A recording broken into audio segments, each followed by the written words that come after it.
Hey, Andre, do you know what a take my money truck is?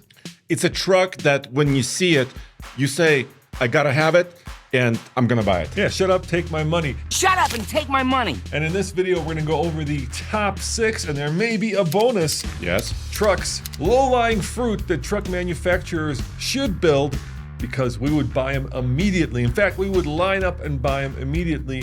And we're wondering to ourselves, why aren't these obvious opportunities being taken advantage of? So let's start in typical TFL fashion with number 6. What's number 6? Something that we would like to call the Heritage Edition Hellcat Ram truck. Exactly. Hell yeah. So Porsche does this thing, and they just did it with the 911, where they kind of look back into their heritage and they bring back a vehicle that is modern, but yet somehow resonates with the original version. It could be like a paint scheme, maybe interior touches, right? Stickers. But Hellcat. Hellcat. Yes. Yeah. Ram. But how can they do this, Roman? I thought Ram and Stellantis have discontinued the engine completely. It's gone. Isn't there a Durango with the Hellcat powertrain? Yes, Dodge, Stellantis. What is going on here? So just a few days ago, they said that 2025 Dodge Durango Hellcat will continue, and it'll have that supercharged V8, and it's going to cost, are you ready for this? $115,000. Yeah, and the brilliance of this plan is you don't call it a TRX because that is now in the heritage of the brand. Yes. But instead, you call it the Heritage Hellcat, and you charge, let's say, $20K more, or if you're going to go the way Porsche does it, $50K more. And Or $100K. No. Maybe too much. No.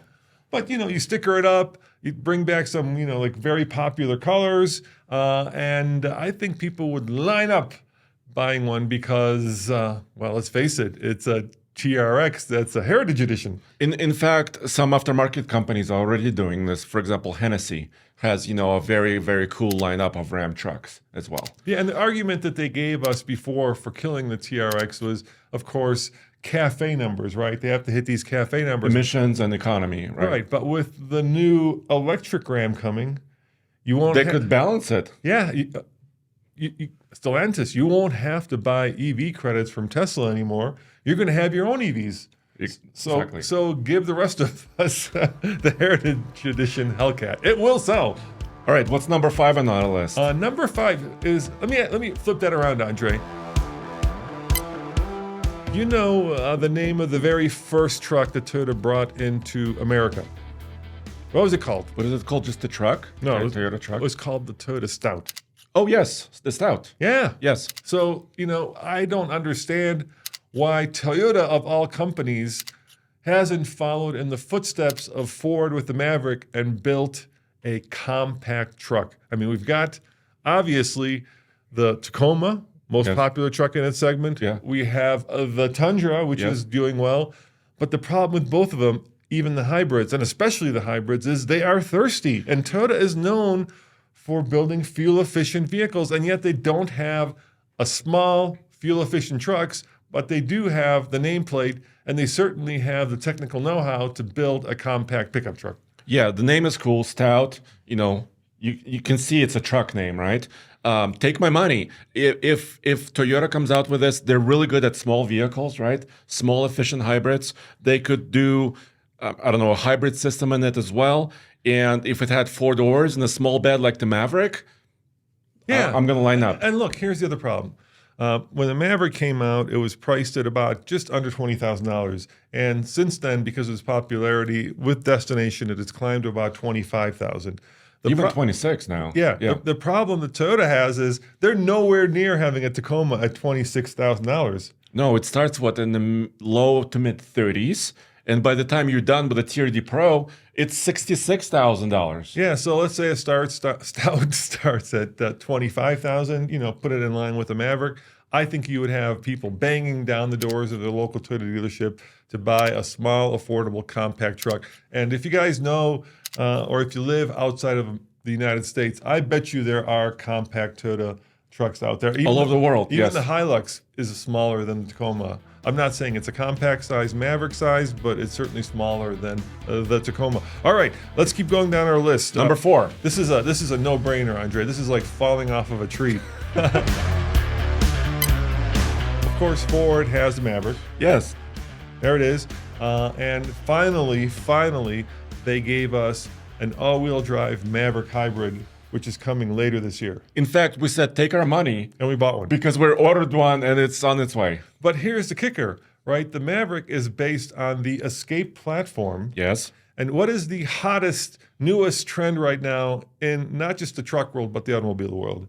Plug-in hybrids. Exactly. And Yes. Escape has a plug-in hybrid version, and the Maverick is based on the Escape. So what am I missing, Andre? A Maverick plug-in. Come on. Come on. And all-wheel drive too. Yeah. Please. Yeah. How good would that be? You More power. More power. More efficiency. And you probably go, 30, 40 miles on all electricity, and then switch over to the gasoline engine, and then, have a pickup. And go forever. Yeah, go forever, go cross-country trip in that thing. Or if you're it seems like every parts store now has a Maverick as their, runaround truck. And they could be first in the space as well. They could be first, yeah. There's no other plug-in pickup truck on sale right now in the United States. And let's look at another pretty big miss in their current lineup, the Tremor. What's wrong with the Tremor Maverick? Well, I don't know what's wrong with it, but it's a turbocharged power. It's a 2-liter turbo. But what can't you get? There's no hybrid. Same thing with the FX4. Yes. Ford, why can't we pay more? Let me say that again. Why can't we pay more for a hybrid Tremor or a hybrid FX4? And Tommy had an idea about that. He thought that the reason Ford hasn't done it is every time you, create a new trim level, you have to EPA certify it, and that's very expensive. But Ford, he just took a $2 billion, not million, Andre, $2 billion loss by cutting your next generation or your first generation 3-row electric SUV. So maybe spare a few million of that and give the people what they want. And best of all, charge them for it because, dude, take my money. I will buy one of those in a heartbeat. In fact, I was super disappointed when we ordered our Maverick that we couldn't get an off-road version with both the all-wheel drive and the hybrid. Yeah. All right, what's number 3? Number 3 is the, similar vehicle, but it's the Hyundai Santa Cruz. Where's the hybrid or plug-in hybrid version? Because it's based on another vehicle that has both of those. Tucson? Yeah. Tucson. Yeah, Tucson. Yeah, Tucson. which is a very popular vehicle. Yeah, I remember I was at the Chicago Auto Show this year, and they, rolled out the plug-in Tucson, and all I kept thinking to myself is, where is the plug-in Maverick? Or the Santa Cruz. Oh, sorry, Santa Cruz. Yes. I got Maverick on my brain. Yeah, Yes. exactly right. These do not seem to be, very technically engineering-oriented problems that you guys couldn't solve with, a little bit of work and a little. You know what I think it is. Okay, with Ford, I understand that they have a very high amount of truck experience. I just don't think maybe Hyundai has that same amount of truck. Let's call it heritage.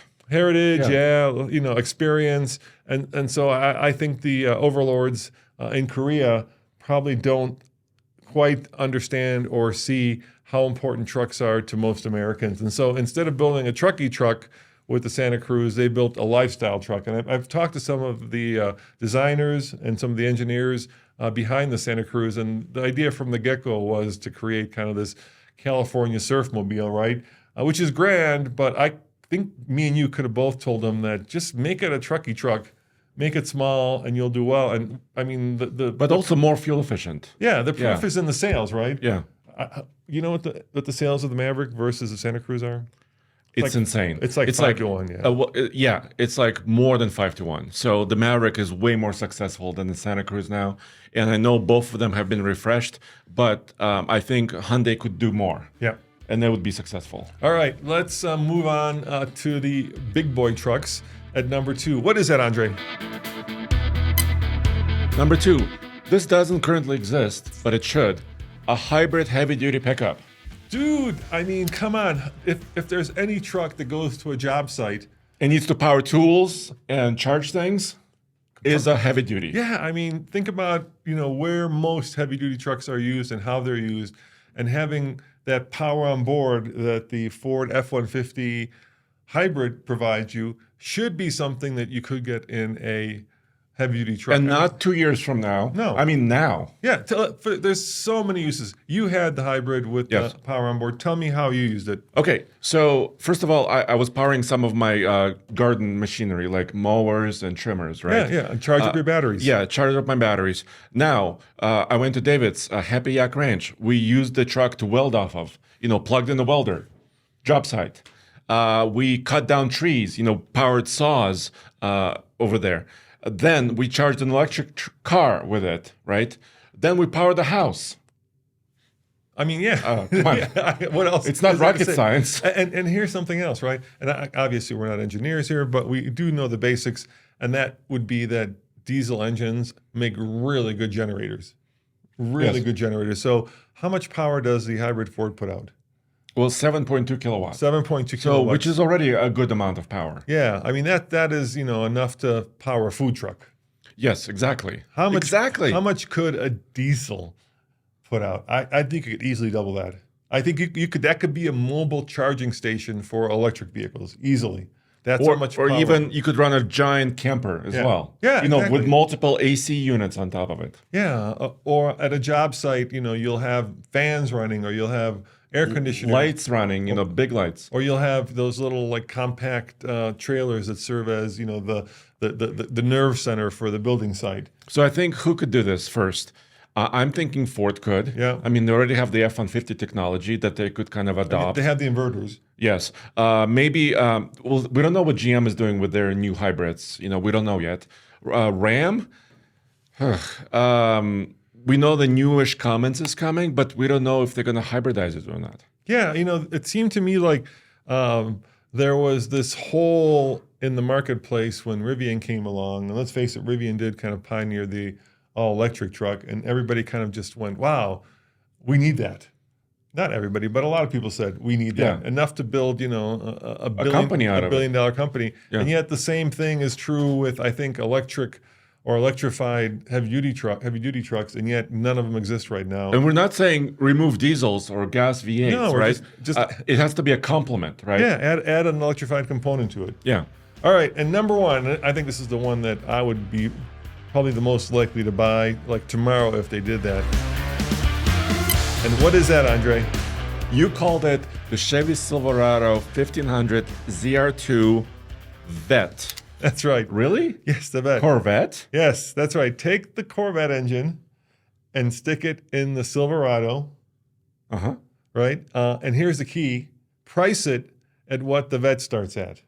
So like the current Corvette starts at around $70,000. Yes, Yes. yes. Perfect. Yeah. But by the way, How can much I horsepower does a vet engine have? it's like almost 500. Yeah, exactly. That's a great amount of power. Yeah, that is kind of the perfect amount of power for a $70,000 ultimate Silverado. Now, of course, that 6.2 that's been It's related to, it's really, the block is related to the Corvette engine, right? yeah. So I would think it would just be plug and play. Yeah. So, by the way, high performance car engines have different characters, right, than the truck engines.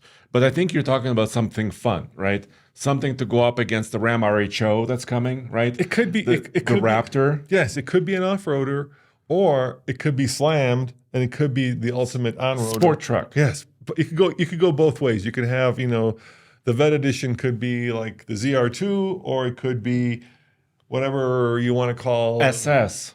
SS. Where's the Silverado SS? Yes, perfect. Okay. Love it. There used to be a Silverado SS. It's gone. Yeah, exactly. You can have your flavor of on-road or off-road.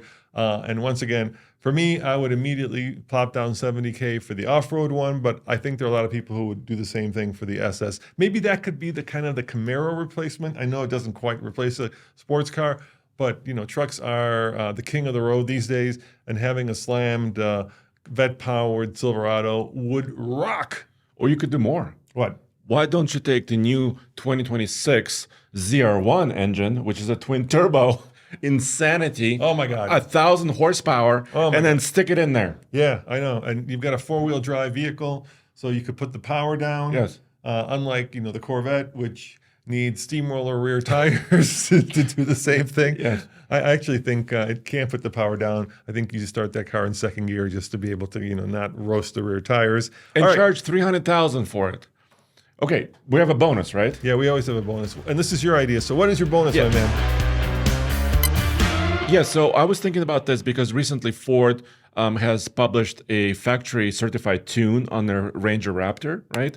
So they're bumping their horsepower, which is a dealership installed performance tune. Well, let me ask you this before you go there. Yeah. Do you think that your Colorado, even with the tune, right? Because it started out, they had initially when they sold them, they had It like had a weird third version of it. yeah. But even with the tune, do you think it's got enough torque and enough horsepower at right around 300? A little bit over. My Trail Boss Colorado has 310 horsepower and 430 pound-feet of torque.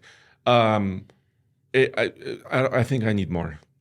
I mean, it's okay. When I'm driving around, I can, pass people, coming off of a red light, or I can pass people on the highway. I can tow my boat. But driving a Ranger Raptor, you could feel the extra torque and power. So why don't they do a Bison, Colorado Bison, which is the most off-roady version, which is already pretty popular, with a diesel? And I believe they have a diesel.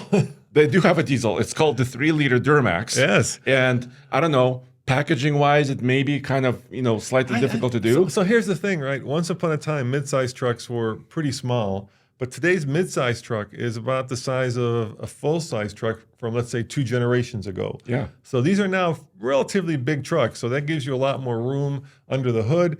And it's also more metal to move down the road. So sure, 2 generations ago, the Colorado would have had that small Duramax, the 2.4, the Baby Max, right? Yeah. But now it needs something, a little bit bigger. And that 3-liter is probably one of... It's a gem. No, it's the best. It's the best diesel engine out there for that size. And it's in the Tahoe, it's in the Suburban. Actually, it's the only diesel out there in that Well, size. it survived because it's the best. Yeah.